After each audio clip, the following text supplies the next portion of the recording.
Morning everyone. শনিবার সকাল প্রায় 8টার মতো বাজে।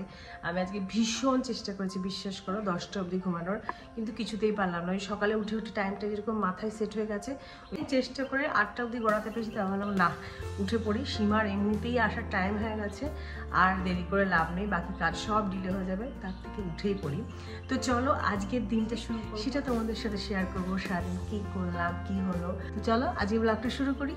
সকালবেলা উঠে আমার সবার আগে যে কাজ সেটা হচ্ছে তালা চাবি খোলা। রাত্রিরে ঘুমোতে যাই তালা দিয়ে, সেই তালাগুলোই আবার একে একে খুলে এক পাক দিয়ে আসি আমার বাগানটার দিকে। ছোট্ট বাগান, 2-4টে ফুল গাছপালা যেটুকু আছে সেটুকুর সাথেই একবার গিয়ে গুড মর্নিং বলে আসা আর কি, ওটুকুতেই আমার শান্তি। তারপরেই যেটা শুরু হয় সেটা হচ্ছে কাচাকুচি করা। বাড়িতে কাচাকুচিটা সকাল সকাল হয়ে গেলে জামা কাপড়গুলো তাড়াতাড়ি শুকিয়ে যায়। ইতিমধ্যে সীমা এসেও হাজির, উঠোনটা ঝাড় দিচ্ছে সে। 8টায় বলে কটায় এসছো তুমি? কেন? ওই যে ছাইগুলো পড়ে আছে বারান্দায়, আসে রাত্রিবেলায়,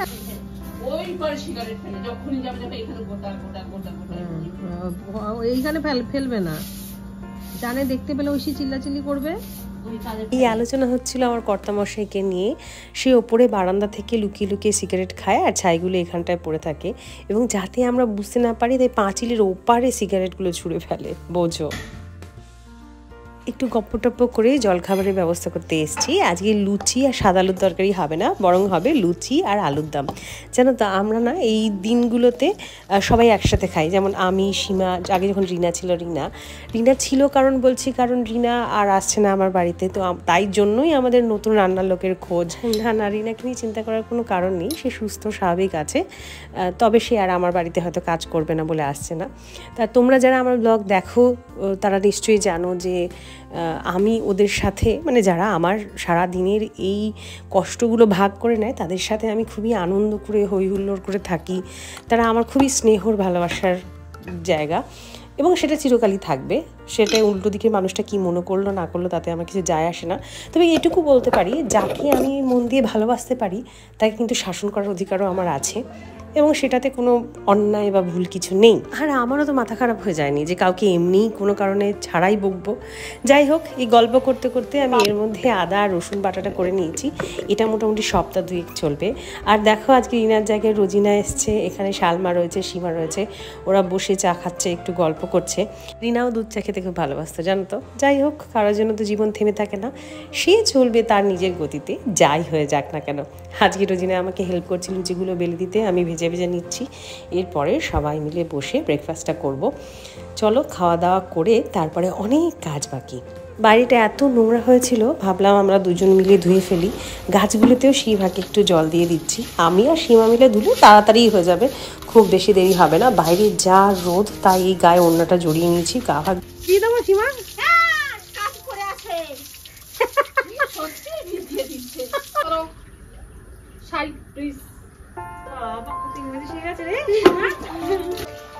কাকিমা কি করছো বলো তো? তোমাদেরকে কাকিমার সাথে আলাপ করাই, আমার একদম নেক্সট ডোর নেবার। কাকিমা হাই বলো দেখি। হাই। হাত নাড়িয়ে বলো, হাত নাড়িয়ে হাই বলো। হাই। এই দেখো কাকিমার সাথে আমরা সুখ দুঃখের গল্প করি। এই বেড়া টপকে, এটা যে বাংলাদেশ আর ইন্ডিয়া বর্ডার, এটা আমাদের। এই বেড়া টপকে আমরা কাটাতারে বেড়া টপকে আমরা গল্প করি এখানে দাঁড়িয়ে দাঁড়িয়ে। এই দুটোকে জোর করে ধরে ধরে পড়তে বসিয়েছি। আমি যদি না বসি, কেউ এক রত্তিও পড়বে না।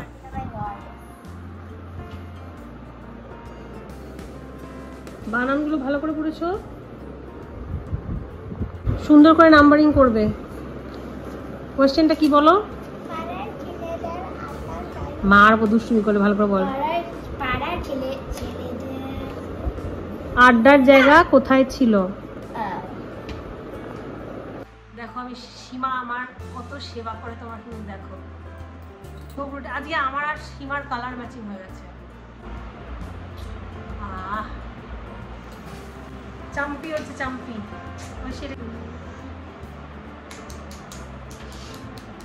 ঘুমিয়ে পড়বো রে, বসে বসে ঘুমিয়ে পড়বো।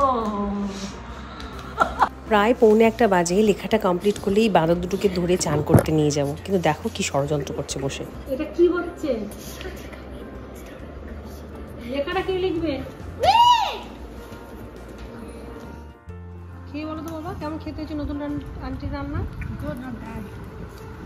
Not bad, good, very good. Good বলেছি। ওকে, তাহলে আন্টি, নতুন আন্টি রান্নার aunty approve? Of course. Approve আবি? অ্যাপ্রুভ? Yep, done. ওকে। ঘড়ির কাটায় বাজে এখন 1:40। লাঞ্চের টাইম তো হয়েই গেছে, বাট শনিবার রোববার তো জানো একটু হয়। এবার আমরা বসবো খেতে। বাচ্চাগুলো তো খেয়ে থামস আপ দিয়ে গেছে। দেখি আজকে কর্তামশাইয়ের কেমন লাগে। আজকে যেহেতু আমাদের রোজিনার প্রথম দিন, তাই খুব সিম্পল ছিল। বাসন্তী পোলাও, পটল ভাজা, আলু ভাজা আর চিকেন কষা। বাকি আর আজকে কিছু করাইনি। জাস্ট ওকে বলেছিলাম যে একটু চেক করে দেখে নেবো, তোমার রান্না যদি ভালো লাগে তাহলে সন্ধ্যেবেলা জানাবো। যেরকম ফিডব্যাক তাতে মনে হচ্ছে সন্ধ্যেবেলা একটা ইয়েসই যাবে ওর কাছে। এক টুকরো মাংস খাবে, একটা আলু, চিকেন খেলে তো আরেকটা চিকেন দাও, আরেকটা চিকেন দাও, একটাই দাও, ওটা কারণ দিয়ে বললে ঠিক আছে। খেয়ে বলো কেমন খেতে হয়েছে। ভালো হয়েছে? ঠিকঠাক? ওকে, চলো তাহলে রান্নার লোক আমাদের ফাইনালাইজ হয়ে গেল। দেখো এক নতুন সমস্যায় পড়েছি, সেটা হচ্ছে মাছি। এই যে কালো কালো ছোটো ছোটো জিনিসগুলো দেখতে পাচ্ছ, এগুলো মাছি মরে পড়ে আছে। বেসিক্যালি আমি ওগুলোকে পিটিয়ে পিটিয়ে মেরেছি, আর এখানে ফিনাইল আর সার্ফ গুঁড়ি ছড়িয়ে রেখেছি পরিষ্কার করার জন্য। জানি না সেটা দিয়ে উপকার হবে কিনা। ওদিকে দেখো সীমা চলে এসছে, আবার জামা কাপড়গুলো তুলছে। সবগুলো আজকে শুকিয়ে গেছে, যা রোদ দিয়েছিল কদিন ধরে তো বৃষ্টি বৃষ্টি বৃষ্টি, তাতেই চলেছে। আজকে জামা কাপড়গুলো অন্তত শুকোতে পেরেছি। তোমাদের কাছে না মাছির কোনো সলিউশন থাকলে আমাদেরকে জানিও তো। এইভাবে মুছে সত্যিই কোনো কাজ হবে কিনা জানি না, বাট আর কি চেষ্টা করা হলো। চলো প্রায় 3:30 মতো বাজে। এইবারে খাবার দাবারগুলো ফ্রিজে ঢুকিয়ে রাখছি।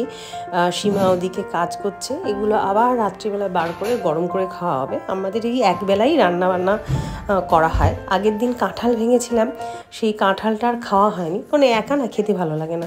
সীমাকে বলেছিলাম সীমা খাবে কিনা, এখন রাজি হয়েছে সে খাবে বলে। তাই আমি আর সীমা মিলে কাঁঠাল পার্টি হচ্ছে। আমি তো কাঁঠাল খেতে ভীষণ ভালোবাসি।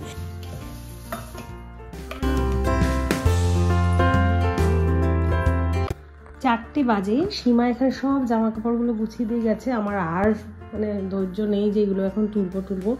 চলো আগে দেখি বাচ্চাগুলো ঘুমিয়েছে কিনা, তারপরে এটা পরে হবে। এখনো শুসনি?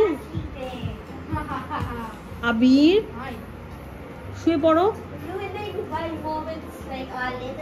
ওদেরকে একটু বকা দিয়ে ছাদে ঢু মারতে যাচ্ছি। ছাদের গাছগুলোকে দেখতে যাওয়া হয়নি যে। দেখো এখানে কি সুন্দর জোড়া জবা ফুল ফুটেছে, গোলাপি জবা। এখানে এটা না কেমন শুকনো হয়ে গেছে, ফেলে দিচ্ছি। আচ্ছা এই গাছটা তোমরা যদি কেউ নাম জেনে থাকো আমাকে জানিও তো। একবার দেখিয়েছিলাম না একটা ফুল হয়েছে, এখন দেখো কতগুলো হয়েছে, কিন্তু নামটাই মনে নেই। চলো আর ছাদে থাকলে হবে না, এবার দুটোকে ধরে ঘুম পাড়াতে হবে। আমি না শুলে তারা একেবারেই ঘুমোতে চায় না, আমার গায়ের গন্ধে ঘুমাবে। ওদেরকে কি ঘুম পাড়াবো, আমি নিজেই ঘন্টাখানেক ঘুমিয়ে নিলাম। তারপরে নেমে এসে না আর সন্ধেবেলার জন্য কিছু আলাদা করে করতে ইচ্ছে করছিল না, তাই ভাবলাম ফ্রিজে এতগুলো গাছ পাকা হিমসাগর আম আছে, কয়েকটা কেটে দিয়ে দিই। এমনি না ওদের ছোটো ছোটো করে কেটে দিলে ওরা আরামসেই খেয়ে নেয়। আমারও আম মন্দ লাগে না, তাই সবাই মিলে সন্ধেবেলায় আম খেলাম।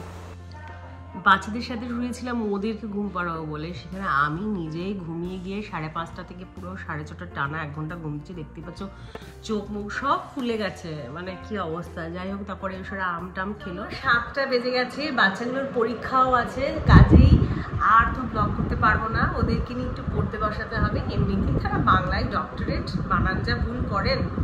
আমিও খুব বেশি বানানে বিশাল ভালো নই, তাও ওদের কাজ চালানোর মতন তো পড়িয়ে ফেলতেই পারি। তো চলো আজকে ব্লগটা আমি এখানেই শেষ করছি। আবার দেখা হবে তোমাদের সাথে অন্য কোনো দিন, অন্য কোনো একটা ব্লগে।